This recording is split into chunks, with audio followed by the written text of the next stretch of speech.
శ్రీ గురుభ్యో నమః. ప్రేమజ్యోతి మాస్టర్ ఈకే గారి ఆధ్యాత్మిక ప్రస్థానములోని విశేషాలను ఎంతో చక్కగా మనకు అందచేయునటువంటి పరమపావనమైన గ్రంథము.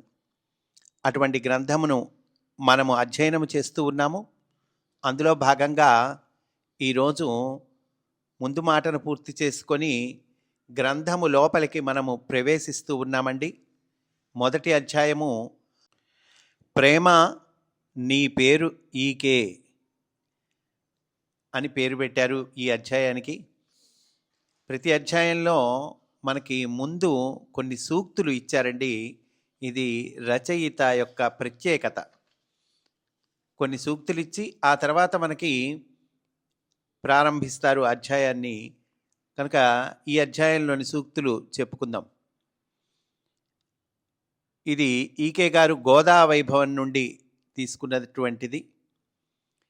జీవులకు నాదు ప్రేమలు చిదిమిపెట్టి జీవులసగడి నిందలు స్వీకరింప పరమ సంతోషమది నాకు పద్మనయన ఇట్టి శాశ్వత లీల నాకిందు వదన. అటుపైన భవభూతి గారు చెప్పినటువంటిది. తాను బాధపడుతూ కూడా బాగా సుఖంగా ఉన్నవాణ్ణి సేవించగలిగినది నిజమైన ప్రేమ. ఆ తర్వాత మాస్టర్ ఈకే గారిది సూక్తండి. ఎల్లజీవులలో ఏకజీవియే ప్రేమ, మీరు నాలో ఏకజీవి, మనమిరూరము విశ్వప్రేమయందు ఏకజీవులము. అటుపైన మాస్టర్ ఈకే గారు చెప్తూ ఉన్నారు. వ్యాధి నివారకమైన ఆశీస్సులను ఇయ్యగల బలమే మనలో ప్రేమస్వరూపమైన జగద్గురు సాన్నిధ్యము నింపగలదు.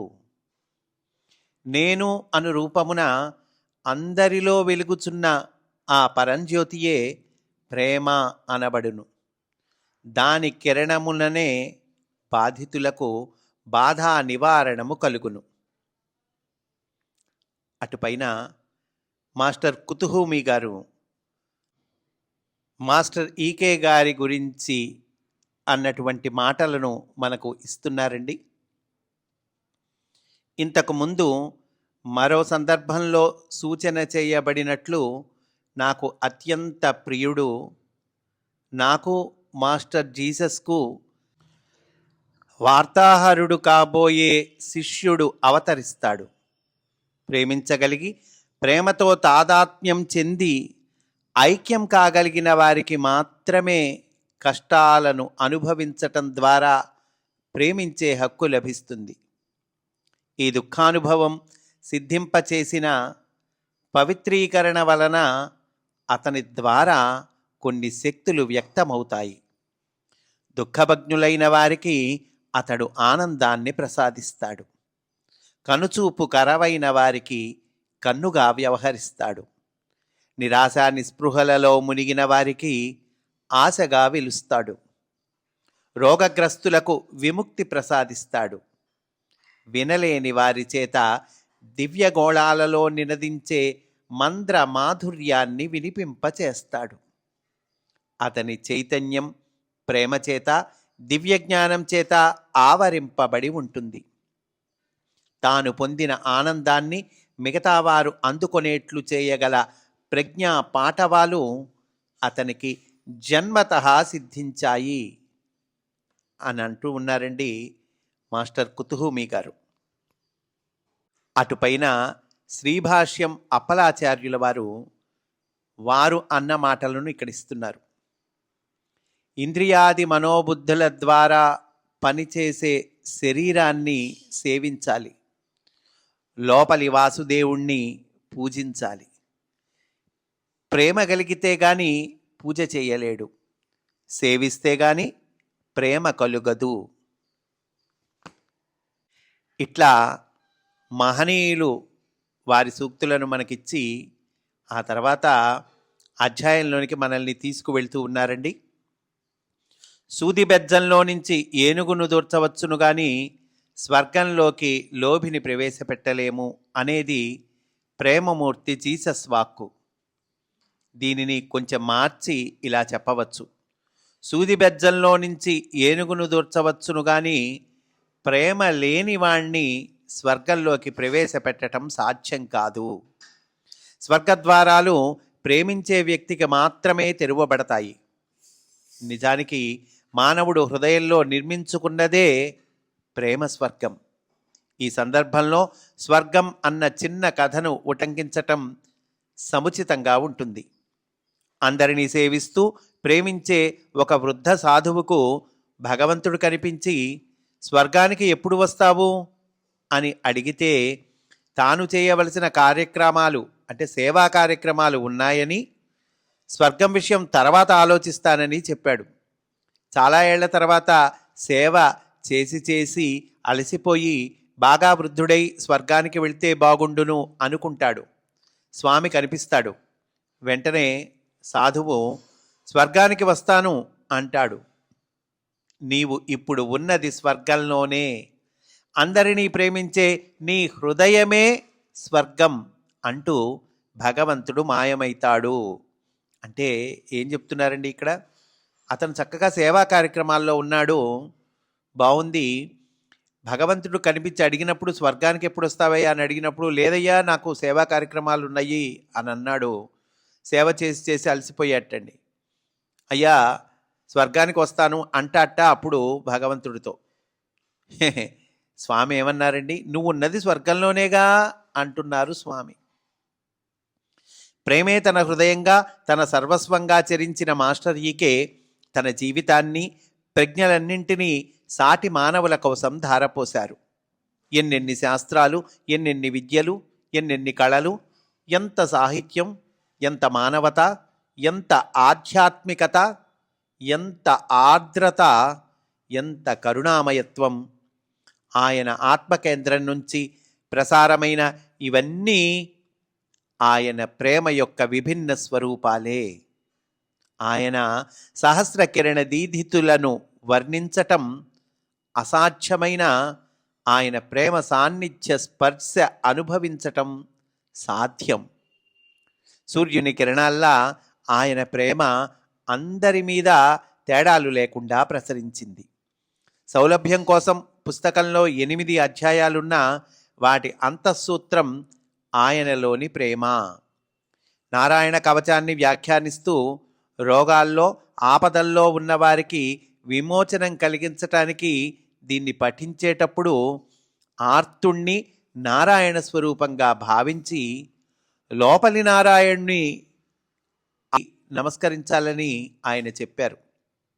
ఆ సందర్భంలో ప్రేమమయుడు జీసస్ దయ్యం పట్టిన వాడికి విమోచనం ఎలా కలిగించాడో చెప్పారు. జీసస్ అతన్ని భగవత్ స్వరూపంగా స్మరించి నమస్కరించాడని, వెంటనే పిశాచం వెళ్ళిపోయిందని చెప్పారు. శ్రీవారి జీవితంలో కూడా ఇలాంటి సన్నివేశాలు కోకొల్లలు. పాఠకుల కుతూహలం తీర్చడానికి కొన్ని మనవి చేస్తాను.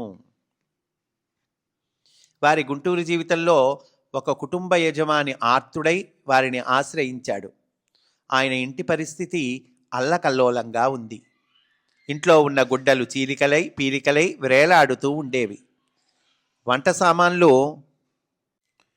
మాయాబజారు సినిమాలో లాగా ఎగిరిపోతూ ఉండేవి. మరీ విడ్డూరం, ఎలాగో చచ్చి చెడి వండుకొని తినడానికి కూర్చుంటే అన్నం పురుగుల్లాగా కనిపించేది. ఆయన వారింట్లో పాదం పెట్టి అక్కడే వారందరూ భోజనం చేసేదాకా బైఠాయించారు. బయలుదేరుతూ వారింట్లో 7 ఏండ్ల బాలికను ఒక 3 రోజులు తీర్థానికి పంపమని చెప్పారు. తీర్థంతో గొడవలన్నీ సర్దుకున్నాయి. ఆ 7 ఏండ్ల పిల్ల ద్వారా ఎవడో ఆ ఇంటి మీద బాణామతి లాంటి క్షుద్ర ప్రయోగం చేశాడని వేరే చెప్పనక్కరలేదు అనుకుంటాను అని ఇక్కడ బ్రాకెట్లో రచయిత గారు ఇచ్చారండి. ఇంకో విషయం చెప్తున్నారు. విశాఖపట్నంలో ఒక మధ్య వయస్సు దాటిన ముత్తైదువను చూడటానికి శిష్య సమేతంగా వెళ్ళారట. మాస్టర్ గారు ఇంట్లో అడుగు పెట్టేసరికి ఆమె భయంకరంగా కేకలు వేస్తూ ఇంట్లో వారిని హడలగొడుతోంది. వారు ఆసీనులై ఆవిడ కళ్ళల్లోకి ప్రేమపూర్వకంగా కొన్ని క్షణాలు చూశారు. ఆవిడ పెద్దగా అరుస్తూ మంచం మీద పడిపోయింది. కాసేపటికి లేస్తుంది, వేడి కాఫీ ఇవ్వండి అని చెప్పి సశిష్యంగా మరో శిష్యుడి ఇంటికి వెళ్ళి నిద్రకు ఉపక్రమించారు. ఆయనకు శిష్యులకు నిద్ర పట్టలేదు. కూర్చొని జ్యోతిషంతో కాలక్షేపం చేశారు. రాత్రి ఎలాగో గడిచింది. తెల్లవారుజామున శిష్యులతో మాస్టర్ గారు తాను నిన్న చూచిన ఇల్లాలికి పట్టిన భూతాన్ని పట్టుకొచ్చానని చెబితే వాళ్ళు హడలిపోయారట. ఆయన నవ్వుతూ, భయపడకండి, రేపు ప్రొద్దున సంతానం కోసం ఒక జంట వస్తారు, వాళ్ళకి సంతానంగా ఈ భూతాన్ని తోసేద్దాం అన్నారట. సరిగ్గా ఆ రోజు ప్రొద్దున ఒక జంట రావటం, మాస్టర్ గారి ఆశీస్సులు పొందటం, సంవత్సరం తిరగక ముందే సుపుత్రుడితో శ్రీవారిని దర్శించటం జరిగింది. పాడేరు ఏజెన్సీ ప్రాంతంలో మిథిల అనే ఆదర్శ గ్రామాన్ని నెలకొల్పే సంకల్పంతో అక్కడ గురుపూజలు ఏర్పాటు చేశారు. గురుపూజలకు కొన్ని రోజుల ముందు ఆయన అక్కడికి వెళ్ళారు. అక్కడ ఒక పెద్ద మహాభలాతకి వృక్షం జుట్టు విరబోసుకున్న దయ్యంలా ఉంది.